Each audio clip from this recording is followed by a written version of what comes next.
Over the last few days, there was information going around that Nintendo has been hacked. And once these headlines started to break, there was a wave of different emotions online. There were some that were excited that maybe we were seeing a new Giga Leak that brought a ton of information from Nintendo behind the scenes in development. There was also some slight panic that set in because when you hear about a company that may have your information on file, whether it's just your personal information or your credit card details, you go, oh, I should probably either pull that stuff down or change my password or just do something. And then there was just confusion that also set in. So we're going to go over exactly what's happening here with Nintendo and this report that they've been hacked, because there's certainly a bit more to the whole story here and exactly where it's coming from. So if you guys enjoy the video, hit the like button, subscribe if you're new. So this is the initial sort of story that broke with Nintendo apparently being hacked by a group called Crimson Collective. They say a hacking group claims this evening that it has infiltrated Nintendo's internal systems. Crimson Collective has published an apparent screenshot of several internal folders as proof. These folders include production assets, developer previews, and backups. Crimson Collective has not announced what it plans to do with the information is obtained.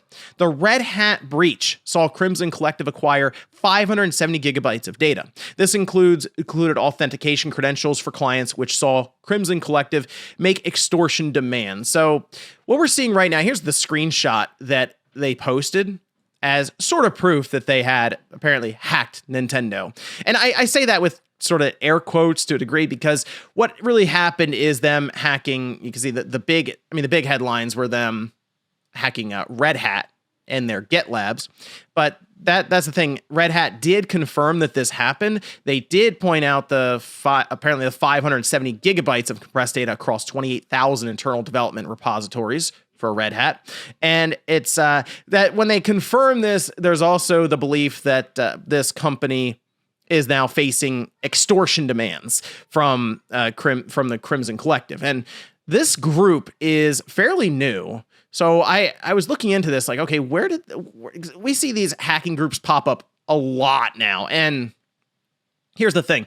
The idea being you steal a set amount of information and then you use it to extort the company you stole it from for money. And we've seen this many times in the past. Think about with Capcom, that was a whole thing. We saw it with Insomniac, and typically what takes place is that these large companies do not pay out the in this case, Crimson Collective, but these hacking groups, and then we end up seeing how much data they actually have, because you might see them just drop it online. And remember what happened with Insomniac? That information got out there and people were going through roadmaps that Insomniac had set up through the 2030s. We saw builds of Wolverine show up online. People were trying to port it to PC. We had information around budgeting for Spider-Man 2 and then 3 for different plans. So there was a lot of sensitive information there. This one, though, when I look at, so here's like the screenshot that they had put up, Crimson Collective. And when I look at this, right, I see a lot of stuff that seems to point towards Nintendo's website. And I did see some other people really diving into this. Luigi Blood, for example, was kind of going over it too. And when I started to look into this more and more, it does seem that this would be like Amazon Web Services and stuff. So a lot of the website information will be stored. And they can, of course, come across a lot of that. And maybe they get, for example, Nintendo's news site. And then you wonder, okay, well, how much customer data would really be stored there? Like none. So it's possible that maybe they have some scheduled announcements from Nintendo that would be posted on this website. And if that's the case, sure, they could spoil some stuff that's coming up, but just based on this screenshot alone, I don't know if I would look at this and say, oh, here comes another Giga Leak. If you're unfamiliar, I feel like most people know what that is by now, because I even went over it with all the information that's coming out, because there was a lot of interesting details that were in there. That seemed to come out of iQIYI in China, and they had stored a lot of previous data from Nintendo, and their servers stuff got opened up somehow, hacked, whatever, and then we ended up with just gigabytes of data getting thrown around on places like 4chan. And eventually we got to the point where people were looking through it and go, oh, this is actual like personal information from some of the developers within Nintendo. I mean, some of them were from decade plus ago, but it had a lot of sensitive information in there.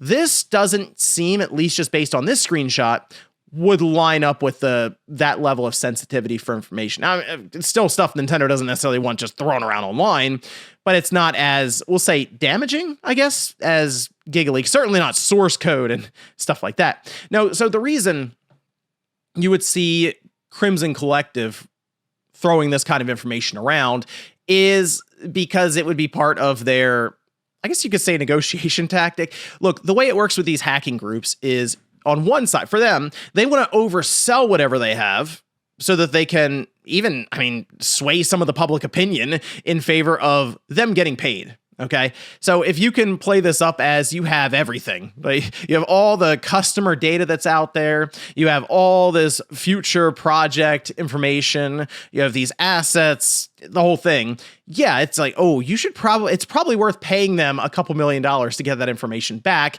And if you're playing around people's data or their IDs, as we're kind of hearing with Discord a bit right now, 70,000 people could have been affected. That's a lot of people going, hey, I don't want my ID out there, so let's figure this out. It's again, the negotiation tactic. And then on the other side, the company may want to downplay it a bit. That's why Discord's like, oh, no, it wasn't that many. It was only, like 70,000. That's still a lot of people.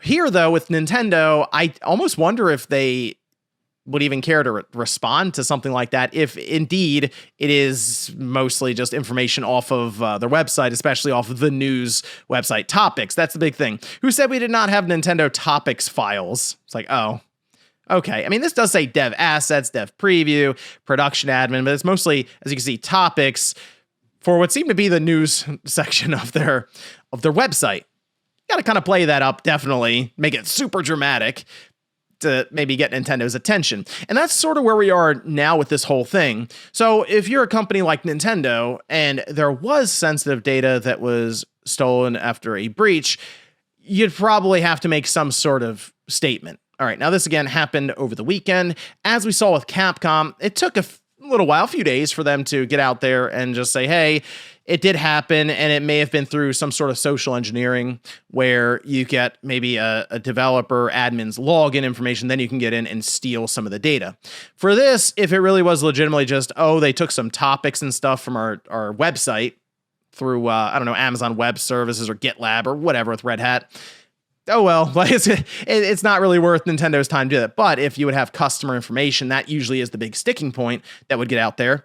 Then yeah, they'd probably have to respond, maybe even try to calm some of the fears and say that they're investigating it. Now, they did respond back in 2022 when asked about their security after everything that happened with the GigaLeak and IQ.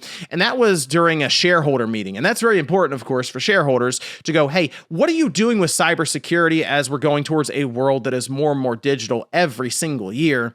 And they just said, we're ramping up security. So at this time, I don't really have any reason to believe that this was as significant of a hack as Crimson Collective would play up, or as even you could say some headlines or media is sort of making it out to be.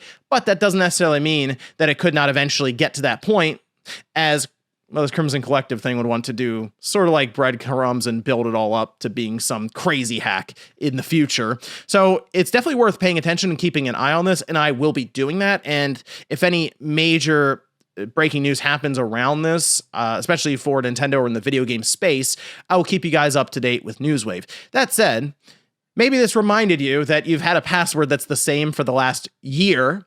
Probably a good idea to change. Here's the thing. While I don't believe people's passwords at this time were stolen because of this, it's not a bad idea to change your password every few months for, I don't know, any sensitive data locked behind an account.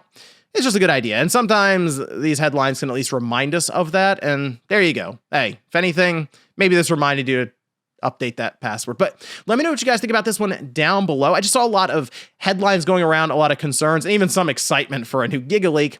I don't think it's on the level of any of that, at least at this time, based on the screenshot that was shown. But hey, maybe you're an expert in a lot of this stuff, whether it's cybersecurity or even just full website development on a corporate level. Let me know what you see here in the screenshot and comment about it down below. Thanks, guys, for watching, and I'll see you next time.